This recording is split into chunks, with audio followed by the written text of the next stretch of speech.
Hello, this is the Provoked Prawn, here with this week's Prawn News, where I'm talking to you about the latest tech news and gaming news from this week, the most interesting things that I found. Hopefully you will enjoy them, with a dash of opinion. We're starting off with a new drone from DJI known as the Neo, which is a pocket-sized drone that you can launch from the palm of your hand and then fly around, and it works with their FPV goggles and more. It's a tiny little thing that weighs just 135 grams, and it's one of those things that I'd love to own, but I know I'd just be absolutely useless with and probably crash. You know, you get those FPV racing drones that can like bomb in between things and just tear about, and you get some really cool videos with those. I want to do that, but I know I'd just ruin it and it wouldn't be great and it'd just be a waste of money. However, I think it looks pretty awesome. So I thought I'd just quickly show it off and talk about it, and I'd recommend checking out the link in the description to see the video on it because it looks pretty awesome too. Next up, there's a lot of Intel news because Intel's going to launch its processors next month in October, and the expected launch date is around the 24th of October, with some early reviews a bit earlier on in the month. And the Z890 motherboards, which are the top end of the next generation, are going to be supporting it. Have some interesting news with them as well. Multiple different stories. So stick with me if you're interested in Intel stuff, and I'll get to some AMD and Nvidia news in a little while as well. But what I found interesting here is one of the first things is Intel's going to have its default profile out of the box on all the motherboards. So that means all the concerns we've had with recent motherboards on the Z790 motherboards and the Intel 13th and 14th gen processors, all the different board manufacturers having different settings that have then led to instability issues and problems with those CPUs, along with potential manufacturing defects or other problems that have also sort of reared their head. It should be interesting because these new boards are all going to have that default profile, which means sort of more of a level playing field. So reviewers should be seeing that they don't have to tweak as much, and there shouldn't be as much discrepancy between things because it all have these default profiles as standard. You'll still have the option to turn on extreme profiles in the BIOS apparently, so you should be able to get more performance out of the boards. But it's interesting that Intel's pushing for this default profile as standard with these boards, so that'll be pretty good and hopefully should help with ensuring stability on the future generation of CPUs. I've already mentioned last week that Intel's come out and said already that the new CPUs won't have the same problem as the 13th and 14th gen anyway, because the manufacturing process is different, so they're not going to have the same instability issues. This is just more news, which should hopefully ensure problems aren't as apparent in the future, which should be good. However, one downside is that the pricing is apparently going up by about 8% at the top end. So there's been some leaks, and actually from a UK store, suggesting that the top-end CPU, the Core Ultra 9 285K, will actually be around $620, which is a little bit more than the 14900K, which is $589 apparently retail. Now, these are just suggested prices on the website that aren't confirmed, and so it remains to be seen what the official pricing is from Intel, but good new CPUs, not so great if the price is higher. But perhaps not a surprise with Intel suffering lately, probably trying to get some more money back. Another bit of interesting news from the Z890 motherboards is that they may support up to 9,200 DDR5 RAM, which is a nuts figure.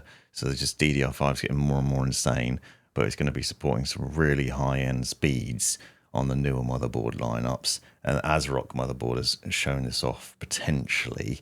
So there's some teases and leaks of a variety of different things coming out of this as well. Another bit of good news is that Thermaltake has confirmed that 71 of its CPU coolers will work with the LGA1851 socket motherboard. So that's the new generation of motherboards that are coming. They're going to have a different socket to them versus the LGA1700 sockets on the Z690 and Z790 motherboards. That means there's more pins. So there's going to be 1,851 pins instead of 1,700 pins that are in the previous model. So we're going to have a slightly different shaped socket. However, several manufacturers have now confirmed that their coolers will support those. So Thermaltake has, Noctua has as well, and Arctic 2. So you should find it won't be a problem. Now, there might be some adapters. I don't know at this point, but when LGA 1700 socket motherboards came initially, after the LGA 1200 socket motherboards, there were a number of adapters released that were helped to then allow you to use your old coolers with a newer motherboard. So if you're just upgrading, or even if you're buying a cooler that had been around for a while, there was just a new bracketing that you could use that would support the new motherboard. So maybe we'll see the same sort of thing with this. It'll be interesting to see, because then that's going to be a bit more complicated potentially. And I know there was a lot of confusion when that happened, moving from 1200 to 1700 sockets. So that'll be interesting for me. So there's that. Nvidia news is pretty interesting. This is more of the digital human stuff, and I recommend checking out these videos. So I'll link to the videos in the description, because there's multiple videos on this.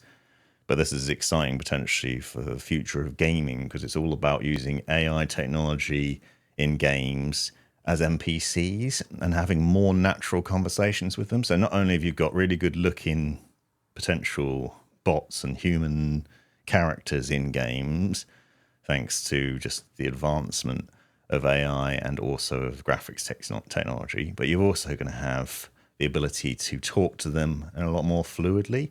So have actual conversations. So there's videos showing people using a microphone to talk to the NPCs in the game. So rather than selecting from a particular line that your character's going to say or a question they're going to ask, you can ask what you want to with your own voice. It'd be really interesting to see how this goes and what it's like in the future and how well it works. I'm pretty excited for it, I think, potentially. I know a lot of people don't like the way AI is going, and probably voice actors in the games aren't going to be big fans of this. So there'll be pushback, I expect, but could potentially lead to better interaction in the world.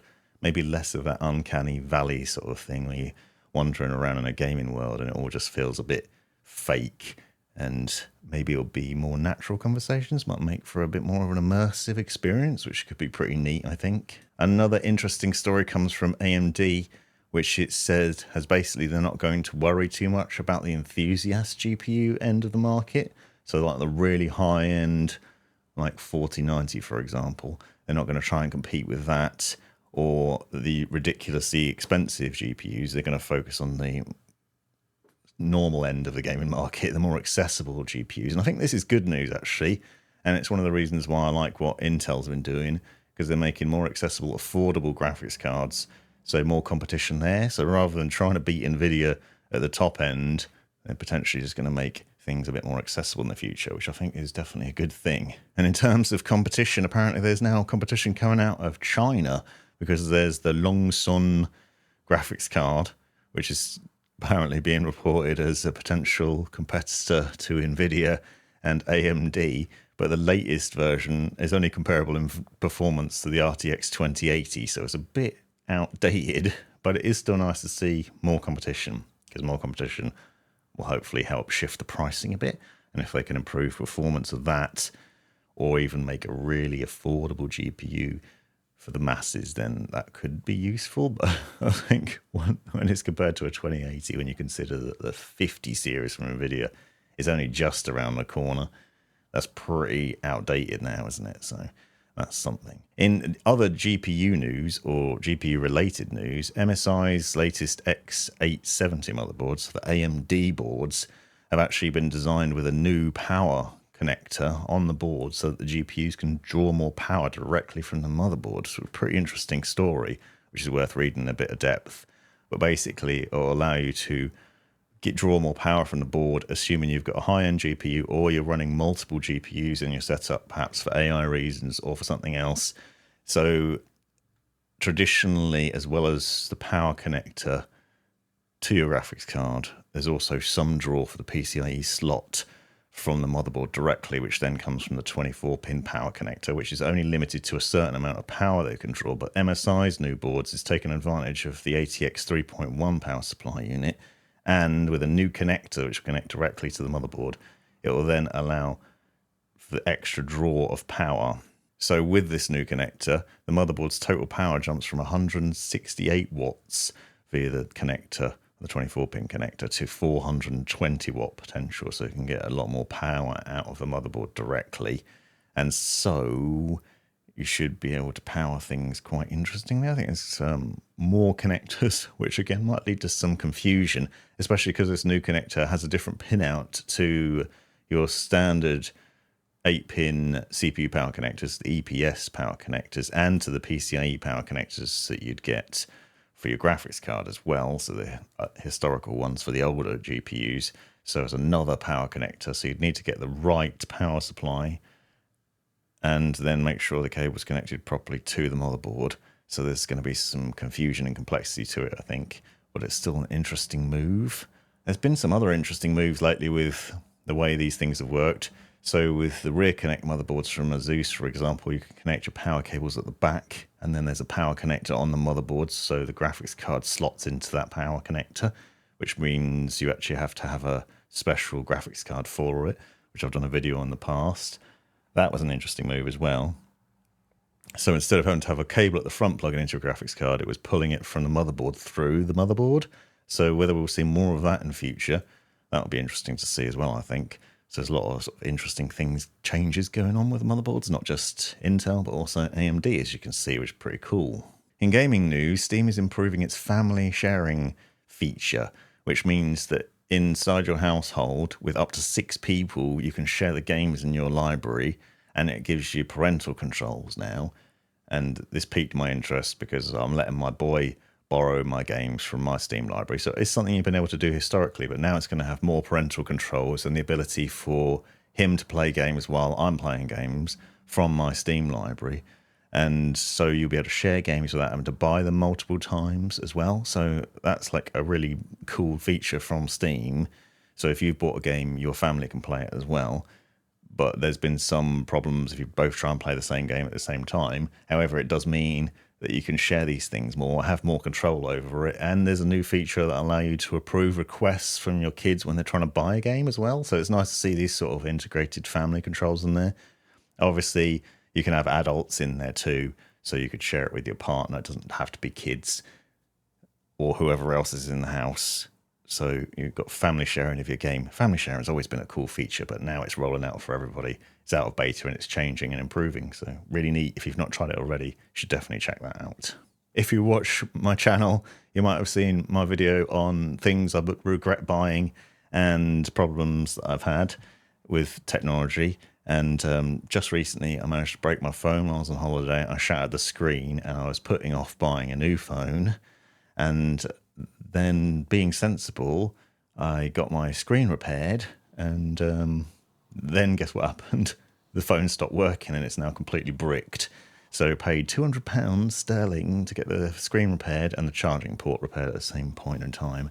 Then the phone came back, the screen was all washed out, didn't have as much colour, the touch screen wasn't working as well, and then it's just crapped out completely on me, which is fantastic. So I now have the Pixel 9 Pro XL because I spent a stupid amount of money on that, but I wanted it, and I've been enjoying the AI technology on here and creating some pretty stupid AI imagery and Prawn logos and other things like that on there. And it is a really good phone, but it is ridiculously expensive. And Apple just announced their latest phones, which are now more affordable and cheaper than a Pixel. So what the hell's going on, Google?